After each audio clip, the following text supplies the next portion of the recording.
الرحمن الرحیم اخلاق نبوی صلی اللہ علیہ وسلم کی چند جھلکیاں۔ اللہ کی طرف سے جو نبی اور رسول آتے ہیں وہ انسانیت کے لیے نمونہ اور آئیڈیل ہوتے ہیں۔ ان کا ہر عمل لوگوں کے لیے دلیل کی حیثیت رکھتا ہے، اسی لیے وہ زندگی کے تمام شعبوں میں اعلیٰ ترین معیار پر قائم رہتے ہیں۔ ان کی عبادتیں خشوع و خضوع کا نمونہ ہوتی ہیں، ان کے معاملات راست گوئی اور پاک بازی پر مبنی ہوتے ہیں، ان کی معاشرت حسن سلوک اور سماج کے مختلف طبقے کے ساتھ اچھے برتاؤ اور حقوق کی ادائیگی کی بہترین مثال ہوتی ہے۔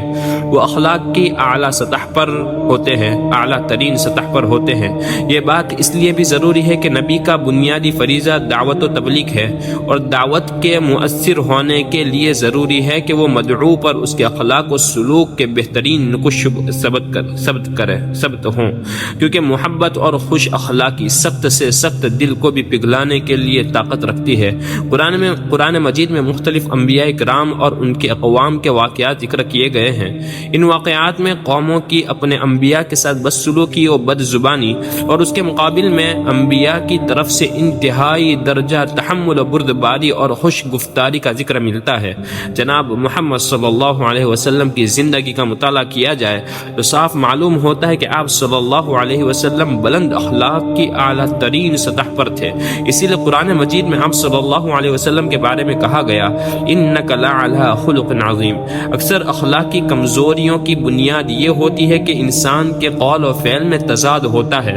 وہ گفتگو تو بہت اونچی کرتا ہے لیکن عمل میں بہت نیچی سطح پر ہوتا ہے۔ آپ صلی اللہ علیہ وسلم کی زندگی میں قول و فعل کا تضاد بالکل نہیں تھا۔ آپ صلی اللہ علیہ وسلم لوگوں کو جس کی دعوت دیتے تھے اسی پر آپ صلی اللہ علیہ وسلم کا عمل ہوتا تھا۔ اسی لیے حضرت عائشہ صدیقہ رضی اللہ تعالی عنہا نے ایک شخص کے سوال کے جواب میں فرمایا کہ اخلاق محمدی کا خلاصہ یہ ہے کہ آپ صلی اللہ علیہ وسلم سراپا قرآن تھے۔ کان خلقہ القرآن، تواضع انکساری۔ آپ صلی اللہ علیہ وسلم کا مزاج کا نمایاں پہلو تواضع انکساری تھا۔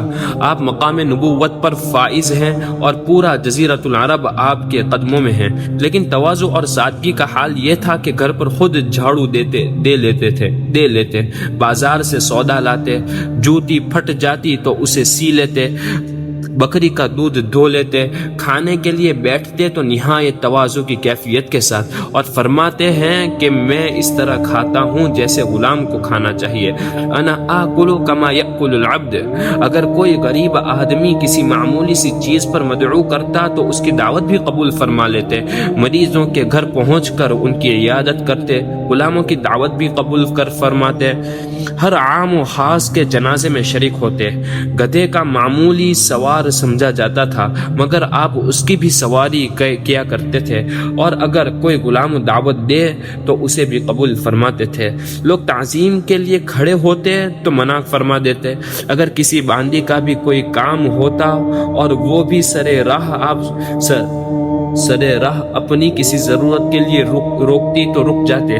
بڑے تو بڑے چھوٹے بچوں کو بھی سلام فرماتے۔ رفقا کے ساتھ اس طرح بیٹھتے کہ امتیازی شناخت نہ ہونے کی بنا پر لوگ آپ کو پہچان نہیں پاتے۔ اپنے لیے تعظیم کے جائز الفاظ بھی پسند نہیں فرماتے۔ ایک بار بعض حاضرین نے عرض کیا کہ آپ صلی اللہ علیہ وسلم ہمارے آقا یعنی سید ہیں۔ فرمایا نہیں، آقا تو خدا کی ذات ہے۔ ایک بار لوگوں نے عرض کیا آپ ہم میں سب سے افضل و برتر ہیں۔ آپ صلی اللہ علیہ وسلم نے اس تعبیر کو بھی پسند نہیں فرمایا۔ تواضع و فروتنی کا یہ حال تھا کہ فتح مکہ کے موقع پر جب 10,000 مسلح جانثار آپ صلی اللہ علیہ وسلم کے گرد و پیش تھے، انکساری کی وجہ سے آپ کا سر مبارک اس قدر جھکا ہوا تھا کہ بار بار اونٹنی کوئی کوہان سے ٹکرا جاتا تھا۔